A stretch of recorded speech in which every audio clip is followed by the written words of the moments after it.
सभी भाइयों को, सभी स्टूडेंट को मेरी तरफ से प्यार भरा और दिल से नमस्कार। और मैं लेके आ चुका हूँ आपके सामने टॉप और बेहतर क्वेश्चन। एक बार मेरे साथ में सभी जुड़ेंगे और लाइक और शेयर करेंगे इस क्लास को। और कितने क्वेश्चन आपके सही होते हैं अंत में आप सभी क्या करेंगे, कमेंट करके मेरे को बता देंगे। तो मेरे दोस्त, पहला क्वेश्चन हम डिस्कस करने वाले हैं आज की इस क्लास का। देखो क्या कहता है। क्लास का टाइम आपको पता है, शाम को रोजाना 5 बजे आपको क्लास मिलती है, तो लेना आपको नहीं भूलना है। आप अगर आरपीएफ की तैयारी कर रहे हो, आरपीएफ कांस्टेबल एसआई की तैयारी कर रहे हो, तो आप सही जगह पर जुड़े हो। कांस्टेबल और एसआई की अगर दोनों की तैयारी करने वाले, ये ध्यान रखना है। तो पहला क्वेश्चन क्या कह रहा है, देखिए। भारतीय जनगणना 2011 के अनुसार बिहार राज्य में लिंगानुपात क्या है? यानी बिहार राज्य का जो लिंगानुपात है वो क्या है 2011 के अनुसार, आपसे पूछा गया है। तो हम क्या रहेंगे, हम सभी यहां से कहेंगे मेरे दोस्त 918। 918 का मतलब रहेगा ऑप्शन नंबर डी। जिसने पहला क्वेश्चन दे दिया है उसका उत्तर बिल्कुल सही है। आगे बढ़ो। विश्व व्यापार संगठन के प्रथम अध्यक्ष कौन थे? विश्व व्यापार संगठन के जो प्रथम अध्यक्ष थे वो कौन है? यानी आपका क्या रहेगा, यहां से जल्दी से बताएंगे। देखो, विश्व व्यापार यानी WTO, इसे हम क्या बोलते हैं? सबसे पहले तो WTO आप बोलते हो। इसकी स्थापना आपसे पूछी जा सकती है कि स्थापना कब हुई थी, तो स्थापना कहोगे 1995 के अंदर इसकी स्थापना हुई थी। ये आपको ध्यान रखना है, ऐसी चीज आपसे पूछी जा सकती है। पीटर 95, 1995 इसकी स्थापना हुई थी, पीटर सदरलैंड। यानी ऑप्शन नंबर बी बिल्कुल यहां से सही रहेगा। आगे बढ़ेंगे अगले क्वेश्चन पर। क्वेश्चन कह रहा है कि स्वर्णीय त्रिकोण का तात्पर्य आपको बताना है कि इसका तात्पर्य क्या चीज है। तो हम क्या कह सकते हैं? तो यहां से जो हम कह सकते हैं वो है कि जैसे थाईलैंड है, म्यांमार है आदि के जो नशीले पदार्थ का उत्पादन करने वाला क्षेत्र, आप इसे कह सकते हो नशीले पदार्थ का जो उत्पादन करते हैं उन क्षेत्रों को आप ले सकते हो। यहां से ऑप्शन नंबर डी जो उत्तर देगा वो बिल्कुल सही रहेगा। आगे बढ़ो। यूनेस्को की कार्य भाषा क्या है?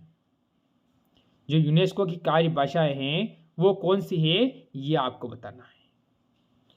अब यहां से क्या रहेगा, जैसे कि यूनेस्को विश्व विरासत में स्थल को शामिल किए जाते हैं, तो आप सभी कहोगे यहाँ की जो कार्य भाषा है, एक तो अंग्रेजी, फ्रेंच और रूसी। यानी ये ऑप्शन नंबर जो बच्चा सी देगा वो बिल्कुल यहां से सही और सटीक रहेगा। अगले क्वेश्चन पे चलो। लाइफ डिवाइन नामक पुस्तक के लेखक कौन है? यहां से आपसे पुस्तक के लेखक भी पूछ लिया जाए तो आपको उत्तर बिल्कुल सही पता होना चाहिए। हम यहां से क्या कहेंगे कि हमारा उत्तर हो जाए अरविंद घोष, शिवानंद, ऑप्शन नंबर आनंद हो नहीं सकता है, और स्वामी विवेकानंद।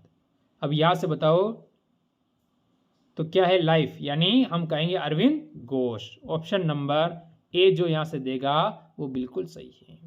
अगला क्वेश्चन देखो।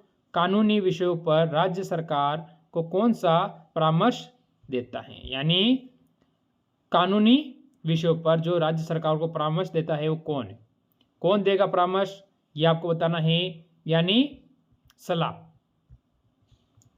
जिसे आप कह सकते हो सलाह देने वाला, तो हम क्या कहेंगे? तो हम यहां से कहेंगे एडवोकेट जनरल। यानी ऑप्शन नंबर ए जो यहां से देता है वो बिल्कुल सही रहेगा। आगे बढ़ो अगले क्वेश्चन पर। लोकसभा में राज्यवार सीटों का आवंटन सन 1971 में, ये होना ध्यान रखना है, 1971 की जनगणना पर आधारित है। यह निर्धारण किस वर्ष तक यथावत रहेगा? यानी आपको पता है लोकसभा में अभी सीटें हैं जैसे कि 545 है, या तो वो सीटें दे रखी है, ये कब तक रहेगी? ये 1971 से स्टार्ट हुई है और 2026 तक यही रहेगी। 26 के बाद फिर चेंज होगी, लोकसभा में सीटें बढ़ सकती है। तो यानी ऑप्शन नंबर सी यहां से हमारा बिल्कुल सही और सटीक रहेगा। आगे बढ़ो। अगला क्वेश्चन कहता है संविधान में मंत्रिमंडल शब्द का एक ही बार प्रयोग हुआ है किस अनुच्छेद में? यह आपको ध्यान रखना है। इसने कहा है कि जो संविधान में जो मंत्रिमंडल है उसका सिर्फ उपयोग यानी प्रयोग शब्द का एक बार ही किया गया है। अगर एक बार किया गया है तो अनुच्छेद 352 के तहत। ऑप्शन नंबर सी, यानी 52 का खंड कौन सा है? तो खंड कहोगे 3, खंड कौन सा है? 3 के तहत। ये आपको ध्यान रखना है। और इस अनुच्छेद के तहत आपको पता है 352 के तहत है राष्ट्रपति आपातकाल की घोषणा। ये आपको ध्यान रखना है, मोस्ट इंपोर्टेंट यहां से भी हो जाता है ये। आगे बढ़ो। राज्य सरकार का संवैधानिक प्रमुख कौन होता है? राज्य सरकार का जो संवैधानिक प्रमुख होता है वो कौन होता है? यानी जैसे कि सबसे ऊपर क्या मुख्यमंत्री, मुख्य सचिव, उपराष्ट्रपति, राज्यपाल? यहां से हमारा उत्तर क्या रहेगा? जो बिल्कुल सही और सटीक उत्तर हो जाएगा। तो बताओ आप सभी का यहां पर उत्तर क्या आ रहा है? हाँ, यहां से जो ऑप्शन नंबर दे रहा है डी, यानी राज्यपाल, वो बिल्कुल यहां से सही रहेगा। विश्व की सबसे ऊंची चोटियां किस प्रकार के पर्वत में पाई जाती हैं? विश्व की सबसे ऊंची चोटियां जैसे कि कौन सा है? Mount Abu, mount Everest. तो ये कौन सी है? सबसे ऊंची है माउंट एवरेस्ट। तो ये कहां पर? जैसे इसने कहा है नवीन मोड़ द्वार पर्वत में, यानी नवीन मोड़ द्वार पर्वत होते हैं वहां पर पाई जाती है। ऑप्शन नंबर सी बिल्कुल सही रहेगा। आगे बढ़ो। निम्नलिखित में से गैर परंपरागत ऊर्जा का स्रोत कौन है? गैर परंपरागत ऊर्जा का स्रोत आपसे पूछा है। कोयला, पेट्रोल, डीजल, पवन ऊर्जा। बताएंगे यहां से कि सभी हमारा उत्तर क्या रहने वाला है। यहां से टॉप क्वेश्चन आए, टॉप उत्तर आपका क्या रहेगा? जो यहां से उत्तर देगा ऑप्शन नंबर डी बिल्कुल सही है, ऊर्जा, पवन ऊर्जा। आगे बढ़ जाओ अगले क्वेश्चन पर। निम्न में से किस ग्रह पर सूर्य उदय पश्चिम में होता है? ऐसा कौन सा ग्रह है जिसके ऊपर क्या पता है कि सूर्य कहाँ होता है? पश्चिम में होता है। तो हम कहेंगे यहां से शुक्र ग्रह की ओर। ऑप्शन नंबर डी, इसे पृथ्वी की जुड़वा बहन भी कहते हैं। पृथ्वी की जुड़वा बहन, ये भी आपको ध्यान रखना है। यहां से बुध सबसे छोटा ग्रह, तो ये चीजें आपको याद रखने लायक चीजें हैं, ध्यान रखना है। उच्चतम न्यायालय के न्यायाधीश की आयु पद पर रहते हैं, यानी उनकी जब आयु होती है उच्चतम न्यायालय के न्यायाधीश की, वो कितनी रह सकती है? यानी वो कितनी तक आयु होंगे तब तक वो क्या है? उच्च न्यायालय के न्यायाधीश के रह सकते हैं। जैसे हम कहेंगे 58 वर्ष, 62 वर्ष, 65 वर्ष और 60 वर्ष। अब यहां से आप सभी का उत्तर क्या रहेगा? जो बिल्कुल सही रहेगा तो आप सभी कहोगे ऑप्शन नंबर सी 60 वर्ष, ये सॉरी 65 वर्ष तक वो रहेंगे, तब तक उनका कार्यकाल वो संभाल सकते हैं उच्च न्यायालय के पद पर। आगे बढ़ो। भारतीय रियासतों में एकीकरण की प्रमुख भूमिका किसने निभाई थी? ये आपको ध्यान रखना है। भारतीय जो रियासतें थे उनको एकीकरण यानी सभी को एक साथ लेके आने वाली जो भूमिका निभाई थी वो महान पुरुष कौन थे? जो हमारे भारत के पहले गृह मंत्री भी रह चुके हैं। अब आप क्या कहोगे यहां से? सरदार वल्लभ भाई पटेल, वीपी मेनन, यानी option number D sorry C बिल्कुल सही है। सरदार वल्लभ भाई पटेल और वीपी मेनन बिल्कुल आपका सही रहेगा। ये भारत के पहले गृह मंत्री भी रहे हैं। कौन? पटेल, सरदार वल्लभ भाई पटेल गृह मंत्री, ये आपको ध्यान रखना है। कौन रहे थे? गृह मंत्री रहे थे। आगे बढ़ो। निम्नलिखित में से कौन सा वायसराय अपनी अंडमान यात्रा के दौरान एक दोषी का शिकार बन गया था? यानी दोषी का क्या बन गया था? शिकार बन जाना, यानी उसके हाथ से मर जाना, शिकार बन जाना। तो इसके बारे में आपसे पूछा गया है। अब आप क्या कहोगे? कर्नल मेयो रिपन लेटन, यानी आपका उत्तर क्या रहेगा?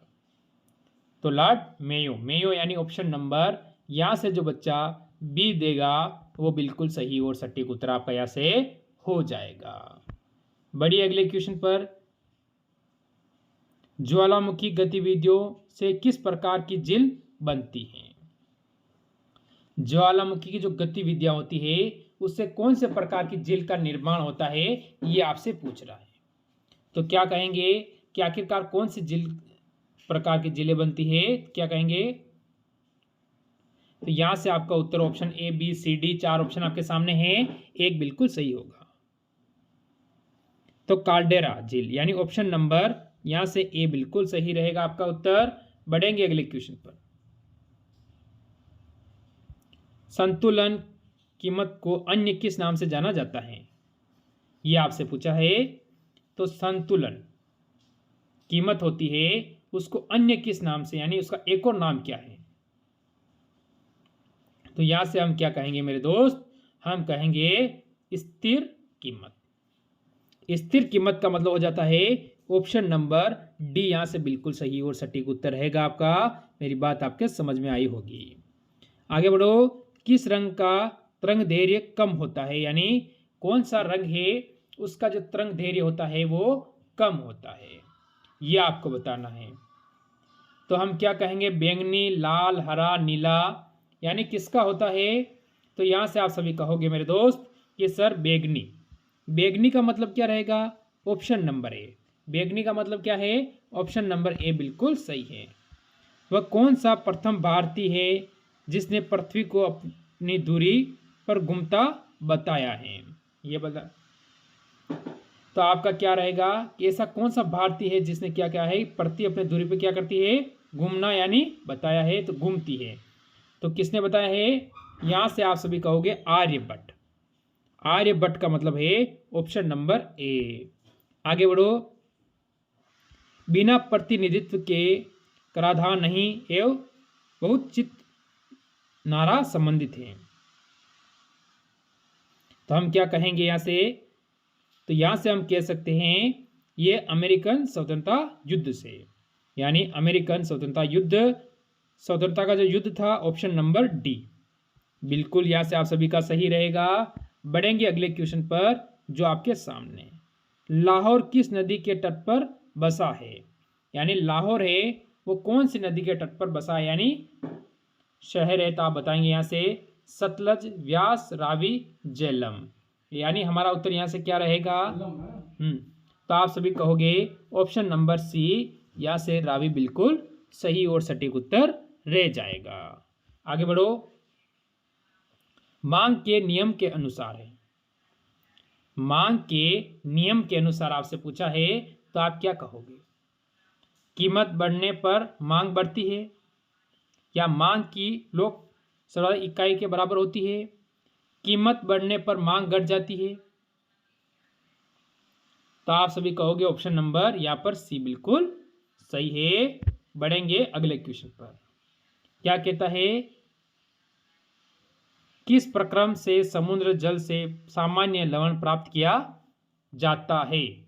सामान्य लवण प्राप्त किया जाता है किसके द्वारा, ये आपको बताना है। कहां से प्राप्त करते हैं? समुद्र से प्राप्त करते हैं।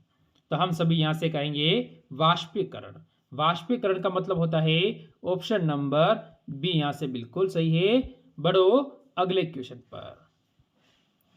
कार्बनिक यौगिकों के विखंडन से कर्ज उत्पादन के लिए होता है,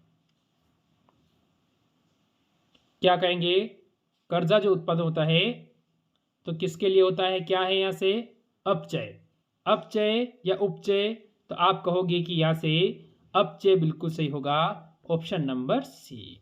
चलो आज का लास्ट क्वेश्चन देखो और इसका उत्तर बताओगे क्या होने वाला है। वायरस होते हैं, वायरस होते हैं, ये बताना है क्या होते हैं। तो वायरस क्या होते हैं? हम कहेंगे अकोशिकीय, ऑप्शन नंबर बी। तो ये थे आज के टॉप क्वेश्चन। कैसे लगी क्लास? अच्छी लगी हो तो लाइक शेयर करना। मिलते हैं कल इसी समय एक और क्लास के साथ। सभी को मेरी तरफ से जय हिंद, जय भारत।